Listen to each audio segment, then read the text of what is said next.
Bonjour à tous, très heureux de nous retrouver ce matin pour une nouvelle capsule vitaminée. Et ce matin, j'aimerais vous présenter, dans la Bible, j'aimerais vous présenter un Dieu bon à rien. Un Dieu qui finalement ne servait pas à grand chose dans la réalité de la vie de ceux qui l'adoraient. Et nous trouvons la présence de ce Dieu dans 2 Rois, chapitre 19, verset 37, je vais vous le lire.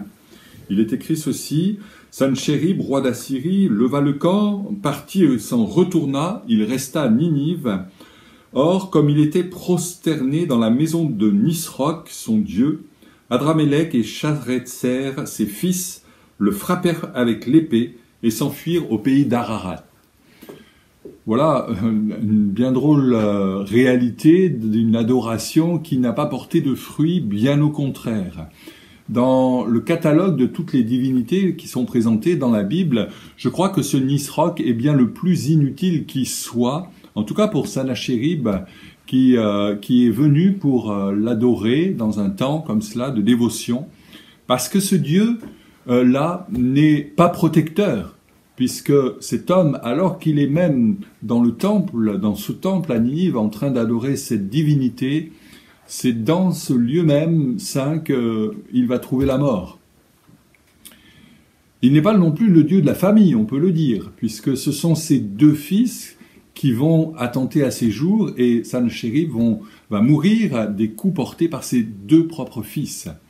Ce n'est pas le Dieu de la vie, puisque la mort a été engendrée suite à l'adoration, entre guillemets, que va porter Sennachérib à cette divinité. À quoi sert-il de servir un tel Dieu, bon à rien, inutile à tout? Je crois qu'aujourd'hui, nos divinités inutiles se retrouvent dans tous nos gestes un petit peu de superstition, lorsque nous plaçons notre espoir en un chiffre, porte-bonheur, lorsque nous cueillons par hasard un trèfle à 4 feuilles et que nous le faisons sécher pour le garder en talisman, en porte-bonheur.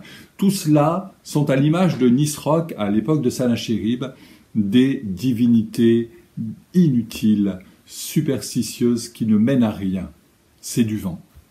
Au contraire, nous venons auprès de Dieu, le Dieu de notre Seigneur Jésus-Christ, qui prend plaisir à nous protéger. Et peut-être qu'aujourd'hui, tu auras besoin de la protection, non pas d'une divinité bonne à rien, mais d'un Dieu tout-puissant, véritable, qui t'aime et qui veut te protéger. Peut-être que tu auras besoin qu'il te délivre des projets malicieux qui s'érigent contre toi et qui voudraient même attenter à tes jours, comme ça a été le cas pour Sennachérib. Peut-être as-tu besoin d'un Dieu qui aime la famille et qui désire la réconciliation, le pardon, le fait que les pères puissent retrouver les fils et les fils retrouver le père. Peut-être as-tu besoin d'un Dieu souverain, aimant, compatissant, qui va prendre soin de tes enfants et de tes biens, de ceux que tu aimes, parce qu'il est ce Dieu d'amour. Ce matin, j'aimerais te dire que non seulement Dieu est bon, mais il est également fidèle. Lorsque tu viens l'adorer, il te couvre de sa protection, il t'assure sa présence, parce qu'il est Dieu, un Dieu véritable, à qui rien n'est impossible.